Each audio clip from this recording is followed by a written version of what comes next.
week, preparing the fronts and stuff, trying to get prepared for a good Navy bunch. So, how's AJ Cann done through 2 games, redshirt freshman? Done pretty good. At times he's done great. At times he's done not so great. But he's coming along. He's right on track. Not discouraged by any means with his play. I thought he had a solid game last week, and the more he plays, the better he's going to be. Do you look at him as a freshman? I mean, do you have this thing where I say, I hate playing freshmen on the offensive line, or do you care? He's a redshirt freshman. Right. I mean, he's not a true freshman, so he's been around us a little bit. I like to play the best players. I don't care if they're freshmen or not. It's hard to play as a true freshman. But he's done really well. And I'm looking forward to coaching him even more each and every week. He's got a great attitude, comes to practice every day and works his butt off, so I'm very pleased with him right now. Shawn, I think all 5 of the starters played every snap against Georgia. Are you looking to get more reps out of the backups, or are you comfortable with that? I'm not looking to get any more reps. Those guys, if they can go out there and play 99 snaps and get it done and win, that's who we're going to play. If those other guys can come along and help us a little bit, that'd be a plus. But I'm playing the guys I feel I can play. Like I said before, with a championship level, and I feel those front 5 have done that thus far. They can get a lot better by everybody's standards, but they're fighting hard, and that's something that we're trying to get across to them each and every day, is to go out there and bust their tail and whatever's going on in the field, whether good or bad, to keep working and striving to be the best they can. That's what they're doing thus far. What's their conditioning level? I mean, they are fine. They're in great condition. They could have played 120 snaps. They could have won 7 overtimes. They won a ball. They were ready to go. Their defensive end, Tuwani, I think his name is. How does he compare to maybe an SEC defensive end you guys would see?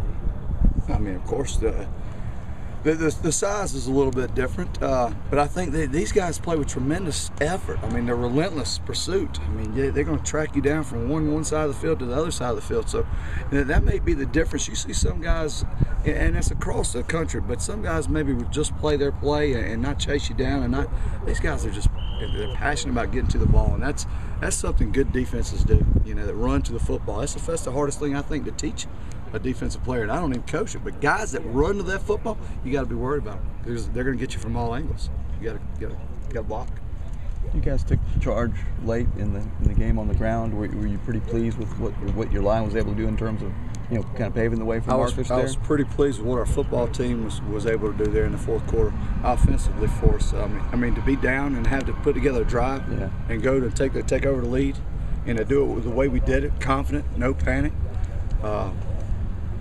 Very pleased to see that. I mean, that's, we're nowhere close to being a great football team, but God, there's some signs you just look at and say, man, you're down. You're in the 4th quarter. You got to go 80 yards to win it, and they did it. And I don't even think they hesitated. I was pleased. I mean, everybody in their eyes, they knew they were going to score. They didn't have a doubt in their mind. And we hadn't moved the football at all hardly, but they knew at that moment they were taking the football down there. They did.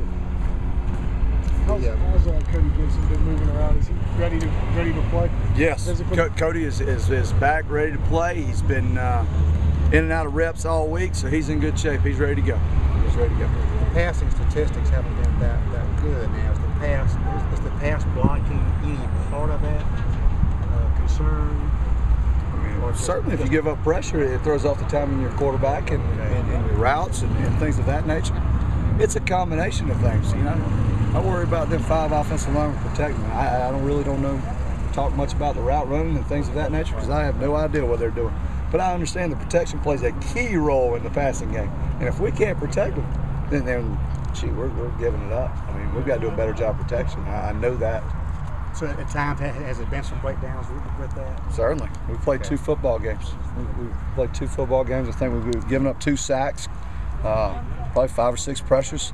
So that throws the quarterback off. You can't have a guy 6'5", 290 pounds rushing down your neck and expect to throw a perfect spiral where you can get the timing of things of that nature.